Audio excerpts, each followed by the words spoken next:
Laboratorios Medix presenta.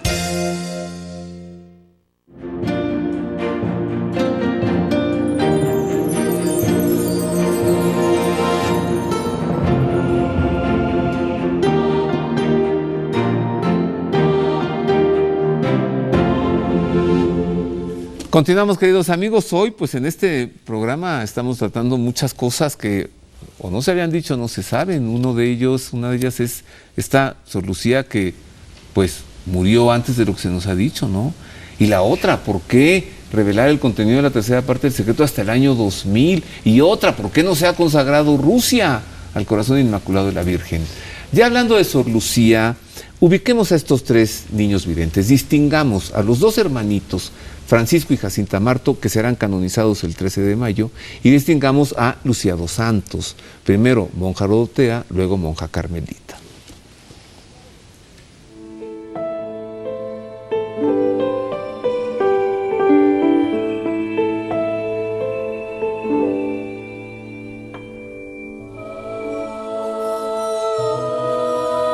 Los videntes de Fátima fueron tres niños pastorcitos.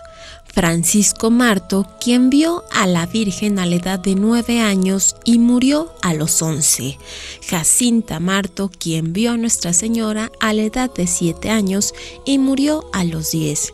Y Lucía dos Santos, quien vio a la Madre de Dios a la edad de 10 años y murió hasta los 98. Entre el 13 de mayo y el 13 de octubre de 1917, a Jacinta, Francisco y Lucía les fue concedido el privilegio de ver a la Virgen María en Cova de Iria, Portugal. A partir de esa experiencia sobrenatural, los tres niños tuvieron una sola aspiración: rezar y sufrir de acuerdo con la petición de la Virgen María. Sí fue extraordinaria la revelación mariana, extraordinaria fue también la manera como ellos quisieron corresponder a esa gracia divina. Los niños no se limitaron a ser mensajeros del anuncio de la penitencia y de la oración, sino que dedicaron todas sus fuerzas para hacer de sus vidas un testimonio. Durante las apariciones soportaron con fortaleza calumnias, malas interpretaciones, injurias, persecuciones y hasta días de prisión.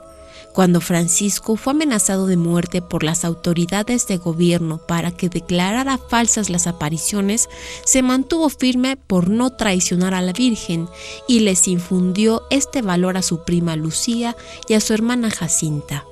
¿Cuántas veces les amenazaban con la muerte? Ellos respondían: si nos matan, no importa, vamos al cielo. La Virgen les había dicho a Francisco y a Jacinta que pronto irían al cielo, pero que Lucía debía quedar en la tierra para propagar sus mensajes. Juan Pablo II beatificó a Francisco y a Jacinta Marto en el año 2000 en Cova de Iria, en el Santuario de las Apariciones. Lucía, la que más años vivió de los tres y a quien le fue confiado el tercer secreto, nació el 22 de marzo de 1907 en Ajutrel, un pequeño caserío cercano a Fátima, en Portugal. 4 años después de las apariciones, ingresó al convento de las Hermanas Doroteas. Estuvo con ellas en España, donde tuvo revelaciones de Jesús y de la Virgen. Allí recibió la promesa de los primeros sábados, la visión de la Trinidad y la petición de la consagración de Rusia en 1929. En 1948 ingresó al convento del Carmelo Descalzo en Coimbra, Portugal, donde profesó sus votos como carmelita en 1949. Allí escribió 2 volúmenes con sus memorias y los llamamientos del mensaje de Fátima. Murió el 13 de febrero de 2005 en su convento del Carmelo, donde aún era visitada por la Virgen y a donde Juan Pablo II acudió a conversar con ella.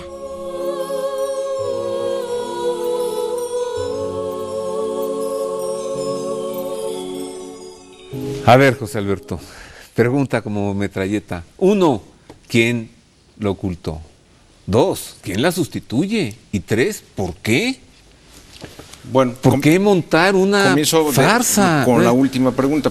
Porque ya lo habíamos explicado, toda la penetración de la masonería y del marxismo dentro de la iglesia, que había llegado ya a la cúpula Entonces, alguien en la cúpula, que en aquella época era el sotosecretario de la Secretaría de Estado del Vaticano, que era Monseñor Montini, él es el que operó todo este cambio. Monseñor Montini después sería el Papa Pablo VI posteriormente, así es. Él se encarga tanto de trasladarla como de hablar con el obispo, como hablar con el superior del Carmelo, para, o sea, dar instrucciones de todo para recluir ahí ella.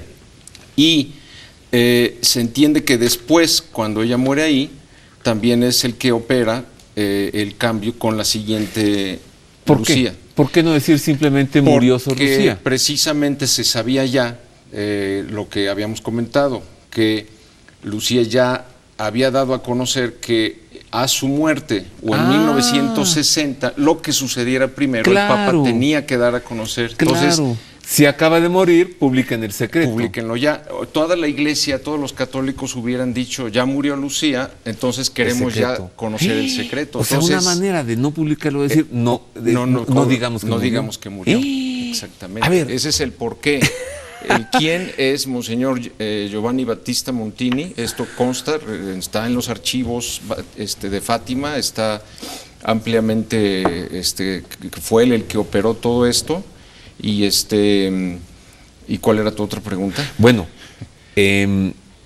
¿por qué no revelar el contenido del secreto? Porque el secreto, de lo que habla la tercera y cuarta parte, que en realidad podemos decir que es una sola. De hecho, también la misma Lucía se refería a esas dos partes como la tercera parte, pero en realidad son dos.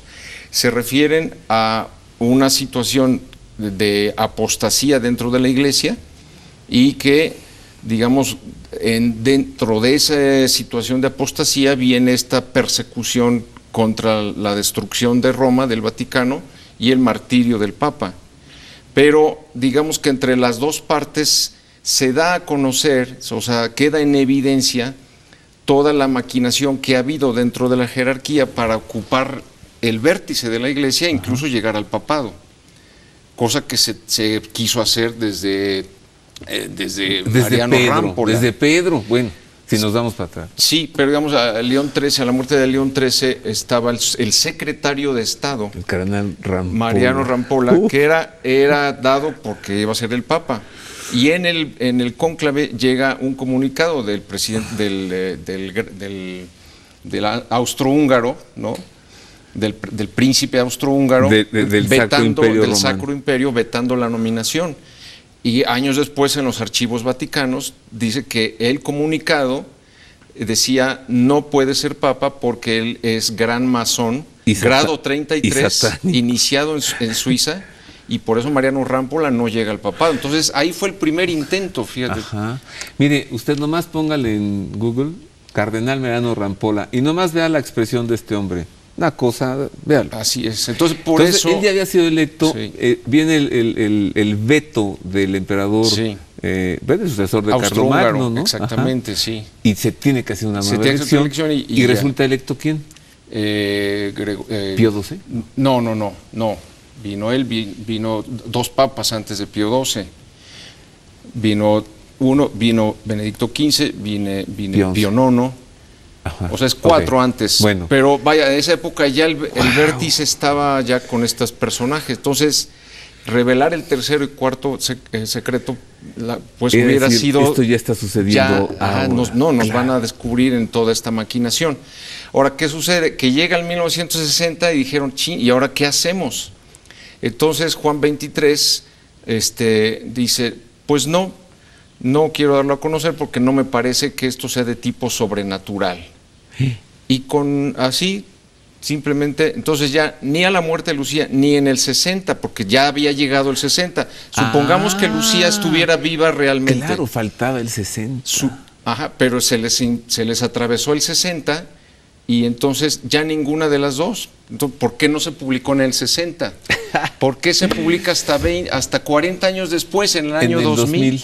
Y luego argumentación... además se publica la tercera parte, no la cuarta, y dicen que esa profecía ya sucedió en el 81, cuando es falsa totalmente esa interpretación. Que es el Papa Porque la tercera parte dice que el Papa huye de Roma. Juan Pablo II no huyó de Roma. No. ¿Y lo mejor? ¿No murió? No murió, no huyó sobre cadáveres de muchos sacerdotes y Roma no estaba destruida. No. Entonces no tiene nada que ver la interpretación que dio el cardenal Sodano sobre esa tercera parte. En el año 2000. En el año 2000.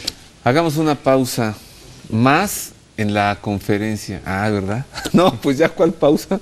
Ya se nos fue el programa rapidísimo. No se me ponga triste. Como en este año se cumplen los 100 años, ya haremos otros programas también. Le prometo imágenes del Papa Francisco en Fátima, le prometo la canonización de los 2 niños. Y tú regresas, ¿no, José Alberto? Pues si me invita, sí. Pues estás invitado siempre. Por ahora, si usted quiere continuar más, pues en la conferencia, le repito, la información será precisamente el 13 de mayo. ¿Qué fecha tan providencial? Sí, 100 años exactos de la primera aparición. A las 6:30 de la tarde en el auditorio del Centro Universitario México, que está en la Colonia del Valle, Metro Eugenia, ahí están los datos. Seguramente va a ir muchas personas. Hágase con tiempo de sus boletos en Casa de San José. La conferencia la imparte José Alberto Villasana, con una breve participación ahí de un servidor. Te estaré haciendo muchas preguntas allí, vas a ver también. Muchas gracias, muchas gracias. Que sea como conferencia, entrevista. Oye, y tú llevarás muchas imágenes, ¿no? Sí, claro. Sí, aprovechando. Bueno, entonces, ahí nos vemos el 13 de mayo. Anímese, vaya a esta conferencia para también una sesión de preguntas del público. Sí, claro. También. Sí. Pues nos vemos el sábado. Muy bien, si Dios quiere. Pues ya, este sábado. Ya el próximo sábado. Muchas gracias por el favor de su atención. Es un placer servirle a través de la televisión. Continuaremos con más de este tema, se lo aseguro, los 100 años de las apariciones de la Virgen María en Coa de Iría, Fátima, Portugal. Feliz semana. Dios le guarde. Gracias.